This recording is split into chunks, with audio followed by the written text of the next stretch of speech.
mainly about forgiveness. Like, he has to struggle to forgive himself, and eventually she has to find some way to forgive him if she's going to.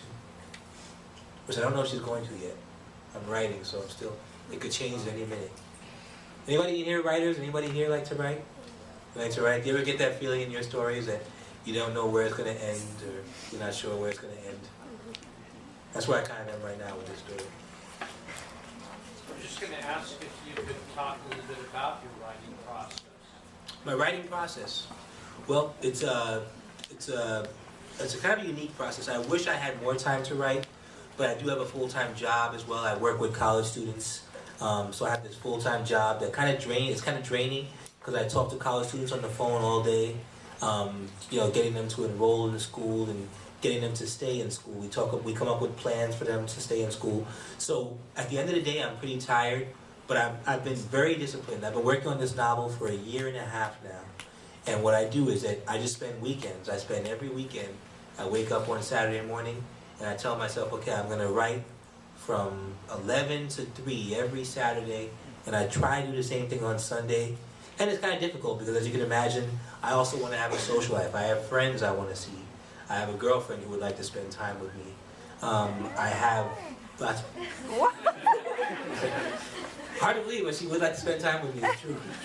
And so I have to fit in all this stuff. I have to find a way to fit in, a social life. But I'm also very serious. Like I'm very serious about finishing my novel, and also I love writing. And so I say to myself, hey, I'm going to give myself 4 hours Saturday, 4 hours Sunday. Next week, I don't know if you guys have off next Monday, but I have off next Monday. It's President's Day. So it's a 3-day weekend, so I'll be writing Saturday, Sunday, and Monday. But I'm very strict, and I try to always say, hey, stick to this schedule. 11 to 3, Saturday, 11 to 3 Sunday. Monday, I'll probably do the same thing next Monday, 11 to 3. And that's why I sit myself down. Sometimes I have an outline of the chapter I'm going to write. Sometimes all I know is that in this chapter, this character meets this character, and they talk. And that's all I know, and I just go with it from there. Sometimes I have an outline, sometimes I just go with the flow. About 5 minutes. 5 minutes? Okay, so people said they like to write. Do you have a similar, do you sit down with yourself and say, hey, do you discipline yourself, or how do you go about writing? Me? You can answer next. Me first? Her first. Oh, okay. I kind of just go with the flow. Just go with the flow. Yeah. Do you know how your story is going to end? It comes to me spur of the moment. Spur of the moment, okay. Yeah. And do you write like a long story? Are you writing little short stories? How do you write? I kind of do both. I've been writing a story for about 2 years, so. Okay. Takes that long sometimes. It takes even longer sometimes. And you, I'm sorry, what were you saying? I like writing non-fictional stories. Non-fiction, okay. But about my life. I have moments in my life where I wish things could take a different path, you know what I mean? Yeah. Or I add characters that aren't really there that I wish were there, that I know that could help me or whatever the situation is. Oh. But so those characters, sorry, go ahead. I write everything off the top of my head. It doesn't take a long time. And the characters you wish were there, do you put into the story? Or? Yeah. Oh, okay, cool. And they could be say mythical creatures. Sometimes it would be stories about mythical creatures, and I'll put a random monster in there that I've been thinking about for a long time. It's fun. Okay. It's funny, as a writer, in fact, you just reminded me of a writer named Junot Diaz. His book of short stories I just read a couple months ago, and it's called, what's it called? Something like These Are the Things You Do to Lose Her. And it's a bunch of short stories about, he's a Dominican American growing up in New Jersey.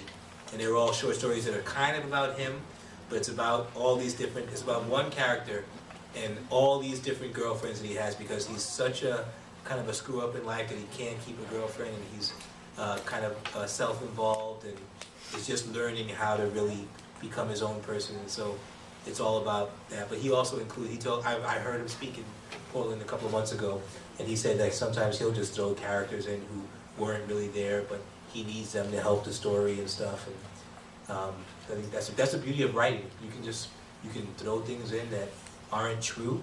They don't have to be true all the time. If you're writing a memoir, you don't want to get too carried away with not having truth in there. But if you're writing fiction, you can write anything you want. Do you ever have moments where you start a story but then you don't finish it? Oh my goodness, do I ever. I would say probably there are more stories that I've started that I didn't finish than the other way around. And it just goes, sometimes, I don't know, sometimes you lose the passion for it. Sometimes you're halfway through and you think, this is not very good, and so you stop. There are stories that I wrote like 5 years ago that are still sitting in the drawer waiting for me to get back to them, and I feel like I will get back to them someday. But yeah, it happens sometimes where you for whatever reason, you lose the desire to finish. Sometimes it's fear, and if I think it's fear, then I will plow on ahead because I don't want to be afraid to do anything. Sometimes it's fear that what you're doing is not worth it or something. But yeah, there have been lots of stories that I've stopped and wish I could continue, but don't for whatever reason. I think if you talk to 90% of writers, will say that. Yeah. I'm sorry? When did I come to Portland? Great question. So, I came to Eugene in 1997 because I was tired of New York winters. I don't know if any of you see right now, New York is having this horrible, horrible blizzard. And if you're in a wheelchair, there's nothing more agonizing than trying to get through the wintry snow. So I moved out here thinking, hey, I'll never have to deal with snow again. And then funny enough, the first time I moved to Portland, they had that snowstorm in 3 years ago, 3 or 4 years ago. They had a major snowstorm and I couldn't get around. But the beautiful thing about Portland, it doesn't last very long. Like it lasted a couple of days and it was gone. Whereas in New York, that snow will stick around for weeks and weeks. But so I first moved to Portland in 97. No, I'm sorry, not 97. In 2007, 2008. And then I couldn't get a job here, so I moved back to Eugene, where I got a job. Then I moved to Ashland for a little while, where I got a job in Medford. And then just recently came back to Portland when I got a new job here. So I've been in Portland most recently for close to 2 years. And I love it. If I have my way, I'll never leave Portland, because I really think it's a wonderful city. You're shocked about that, huh? No? Why not? For me, I love it because if you're in a wheelchair, Portland is flat. You can use mass transit. You don't have to drive everywhere. There's tons of places that have wheelchair accessibility, doors you can push the button, it opens for you. So I love Portland. I don't mind the rain. I actually like the rain. I'm kind of one of these weird people who like gray skies and stuff. So You have to be if you live in Portland. you kind of, or you have to just get used to being bummed out a lot, which a lot of my friends do.